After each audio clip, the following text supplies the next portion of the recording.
ته چې وایې دا خند خنو زه مولا خنه دی په منبر باندې دا ناستې مسلې به درته څوک ګاډي ویډیو اوس رااله ځکه رااله چې په سوشل میډیا باندې خلکو آواز اوچت کړو اول یې نشو کولی مفتي صاحب پکې شهید شو چې کوم وراره دی هغه دواړه پښې ماتې دي هلته به ټک کې دی تاسو سره به اوس ملاقات وکړو هغه پښې ماتې هغه نه به تاسو خبرې وکړئ خو هغه وایي چې ما ته ځکه اکسیډنټ کې انسان هوش هوس هېڅ کار نه کوي او هغه نه بعد چې مفتي صاحب ورور دی هغه زخمي دی خبره دا ده چې مونږ ته چې کوم خبر اوس راورسېدو دا کوم چې بل ګاډی و دغه په ګرام و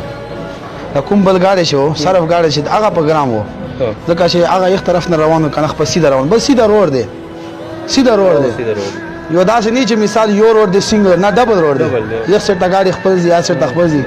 نو مونږ ته چې کوم معلومات راغل دا کوم چې مخالف بل ګاډی دی هغه په ګرام دی او هغه نه بعد هغه ګاډي ویډیو اوس رااله ځکه رااله چې په سوشل میډیا باندې خلکو آواز اوچت کړو اول یې نشو کولی او چې کله په ویډیو سوشل میډیا باندې د آواز اوچت شو رحم الله حقاني صاحب په دې باندې خبرې وکړې مفتي کفایت الله صاحب په دې باندې قبر باندې خبرې وکړلې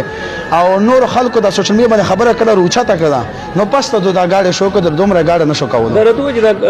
دا ویډیو چا وکړل او دا شو چا کړل د مخالفین دا چې چا والده دي چرته دا دي څوک د څه معلومات شته دا هیڅ معلومات نشته خو خبره دا ده چې مفتي صاحب پکې شهید شو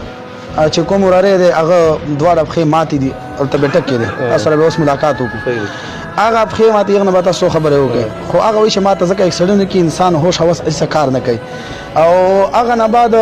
چې مفتي صاحب ورور دی هغه زخمي دی چې کوم صاحب دی هغه د مرګ په حالات کې دی هغه ټول زخمیان دي خو چې دا کوم بل ګاډی دی کې یو زخمي نشته کم از کم چې هغه زخمی چې کوم دی هغه موږ ته شولې وه چې دا به زخمي شوی دی بای چې ټکر دوه ګاډي وای نو کم از کم یو نه دواړو ګاډو به زخمي کېږي خو یو شعر ورته وایي چې نه موت سے ډر ہے نہ جینے کا ارمان ہے ایک جان ہے نہ موسی رسالت پہ قربان ہے دا مفتي صاحب اخري دغه کومه دا کوم ګاډی چې تاسو یاد کړئ چې د دې کې دغه نو کم از کم پکارو چې هغه خلک خو دلته نه دی راغلی که نه دا چې کوم دا واقعه نه هغه خو لا معلومات نشته نه فاتحې ته راغلي نه دلته مونږ لیدلي دي او هغه کسانو پته نشته چې کوم کسان په ګاډي کې دي که یا چېرته دي هغه هم معلومات نشته دې کې یو شهید دی بل دې سره چې کوم مفتي صاحب سره و دا رشا دی هغه باجوړ والا چې کوم صهیب دی صهیب ډېرورې وراره کېږي هغه ژوندی دی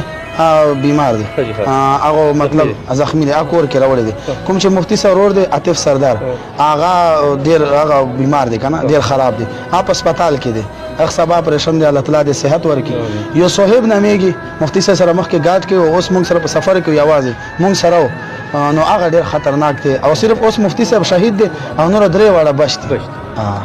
ډېره مننه دا زخمي کوم ځای کې دي زخمیان پېښور کې دي اوس دلته دی چې کوم دوه دي پېښور هسپتال کې دي او سره ملا بشوي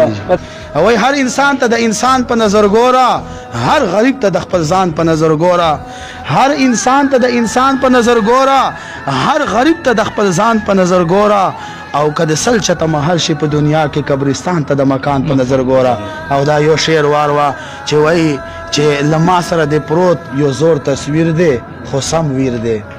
زما سره د پروت یو زور تصویر دی خو سم ویر دی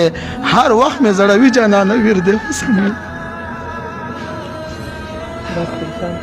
قدرمنو خپرونه ختمو مفتي صاحب قریشي صاحب